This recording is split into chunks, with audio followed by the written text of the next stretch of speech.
300 personnes étaient rassemblées ce matin devant la centrale de Cordemais pour dénoncer les menaces de fermeture du site. Ils ont reçu la visite du leader du syndicat, Philippe Martinez. Retour sur la journée avec Jean Annex. Il est venu épauler les grévistes de la centrale et à la tribune, Philippe Martinez martèle son credo. Défendre, mais non seulement défendre, reconquérir et développer l'industrie. Cette entreprise devrait être au service de la population comme c'était le cas à sa création. Donc voilà, c'est là où c'est un symbole. Et il y a beaucoup en ce moment de symboles en France, de salariés qui luttent pour non seulement préserver l'emploi, mais pour le développer et puis maintenir des sites industriels. Après des semaines de mobilisation, le déplacement du secrétaire général de la CGT est un moment important pour les militants locaux. Pour nous qui sommes quand même un bastion CGT assez fort, c'est un soutien. C'est un soutien vraiment assez important. C'est vrai que c'est très galvanisant pour nos camarades qui sont en lutte de voir que le national du coup vient les soutenir, c'est toujours très réconfortant. Selon la CGT, la Loire-Atlantique a perdu 1000 emplois industriels par an entre 2008 et 2013. Et face à la fermeture programmée des 2 tranches fioul de la centrale de Cordemais en 2018, la CGT se dit déterminée à stopper l'hémorragie. On arrivera à tenir jusqu'au bout et à arriver à nos revendications, c'est-à-dire un projet industriel, une reconnaissance à la hauteur de nos efforts. On est dans une bataille forte pour la défense de l'industrie, la reconquête industrielle, puisqu'on sait que l'industrie a perdu beaucoup d'emplois ces dernières années, notamment en Loire-Atlantique. En attendant la reprise des négociations, les grévistes planchent sur un projet industriel d'avenir pour la centrale de Cordemais. Il sera dévoilé dans quelques jours à la direction de la centrale et aux acteurs politiques locaux. Un plan destiné à préserver les 700 emplois directs et indirects du site. Un nouveau conseil métropolitain est prévu demain avec un gros chapitre consacré au transport. Les tarifications de la TAN vont augmenter en moyenne de 1,01%. Des nouveautés seront également présentées. On appliquera le samedi soir et le vendredi soir la même règle. On considérera que c'est la règle du week-end avec le dernier départ à 2h30. Donc ça, c'est un premier élément. Ça veut dire que quand même, on devrait pouvoir faciliter les retours dans l'ensemble des communes. Il y en a 14 qui sont touchés par le service de nuit. On va pouvoir faciliter les déplacements nocturnes, y compris le vendredi soir. Et puis on va mettre en place aussi ce qu'on appelle les tramways jokers. Sur les lignes 2 et les lignes 3, les tramways qui retournent à leur terminus une fois qu'ils ont fini leur service, en fait, vont en fait pouvoir charger les passagers jusqu'au terminus, alors qu'à jusqu'à présent, ils faisaient ce trajet à vide. Un tramway a percuté une jeune femme ce jeudi matin à la station Commerce à Nantes, peu après 8h30. Le trafic a été interrompu ou dévié pendant plus d'1 heure. Le temps pour les secours de dégager la victime âgée de 18 ans. Elle était coincée sous la rame. Par chance, elle ne présente pas de blessures graves, mais a été conduite au CHU par les pompiers. L'occasion pour la police de rappeler les règles de vigilance. La jeune femme traversait les voies, écouteurs sur les oreilles et téléphone à la main quand elle a été percutée. La société nantaise Naoden vient d'implanter sa première centrale bioénergétique à Vertou. Et c'est le site des Coteaux nantais qui est le premier à utiliser ce concept. Il s'agit d'une centrale bioénergétique. Sur le principe de la pyrogasification, donc pour faire simple, c'est qu'on va transformer du déchet bois en gaz et ensuite donc, le gaz produit, on va le revaloriser donc, soit dans un moteur thermique pour en faire de l'électricité et de la chaleur, donc on le couple à un alternateur et on refroidit le moteur et donc tout ce qui est gaz d'échappement à l'eau et donc ça nous fait de l'eau chaude sanitaire. Donc ça s'appelle chez nous Imperium, la centrale Imperium.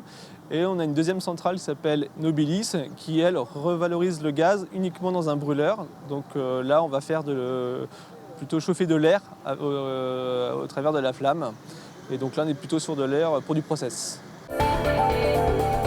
Faire la tournée des restaurants nantais à vélo pour récupérer leurs déchets. Et c'est l'idée de la tricyclerie. Objectif, en faire du compost. Claire Villalon les a suivis. Difficile de ne pas les repérer. C'est vrai qu'avec leurs grandes remorques, on les voit arriver de loin, ces drôles de récolteurs.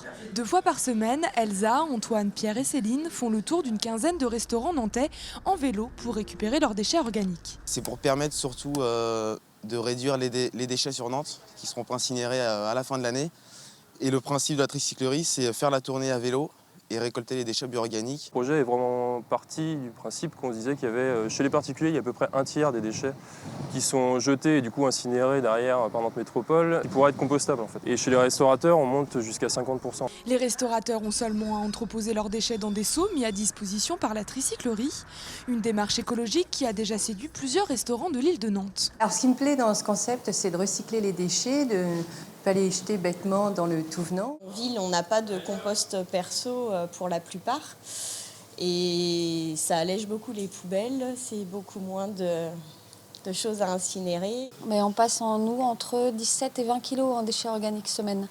Donc oui, on le sent, ouais, quand même. Après la collecte, direction le composteur le plus proche. Il va falloir 4 à 6 mois pour que ce soit vraiment du compost. Et ensuite, c'est un autre organisme qui s'appelle Compost In Situ qui va le prendre et l'emmener en fait pour qu'il soit réutilisé. Le compost est utilisé pour des fermes, mais aussi pour les parcs nantais. En une semaine, c'est environ 200 kilos récoltés par ces bénévoles. En 9 mois, la tricyclerie a déjà traité 5 tonnes de déchets organiques.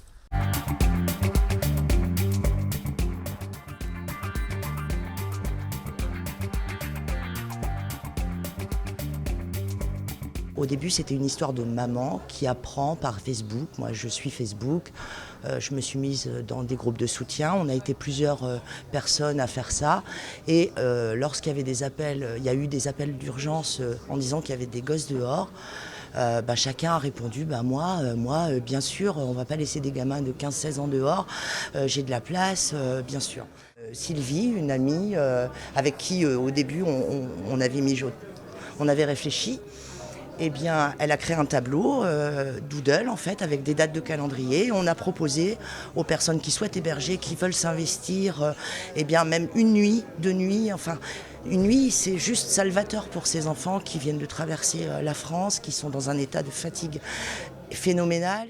Là, on a 29 hébergeurs en 3 semaines. Par contre, on doit s'occuper aussi de 25 jeunes qui sont actuellement à la rue, qui dorment dehors.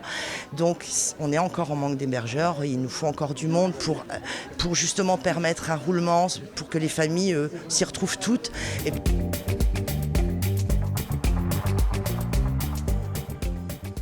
J'avais peur. C'est sûr, j'avais des peurs, je me disais je connais pas, il vient d'un pays étranger, on n'a pas la même culture, on mange pas pareil, je me faisais plein de films et je me suis rendu compte que c'était stupide. J'étais en train de le juger pour savoir si éventuellement j'allais pas être dérangée dans mon petit confort, dans mon petit monde à moi. Puis finalement je me suis dit non, voilà la maison, voilà comment elle est, il y a 3-4 règles à respecter parce que j'ai mes petits principes à moi et puis ça s'est super bien passé. Et si je peux juste témoigner pour dire que ça sert à rien d'avoir peur. Enfin voilà, on peut laisser sa porte ouverte, il n'y a pas forcément quelqu'un qui va rentrer pour tout prendre à l'intérieur, quoi. Donc voilà.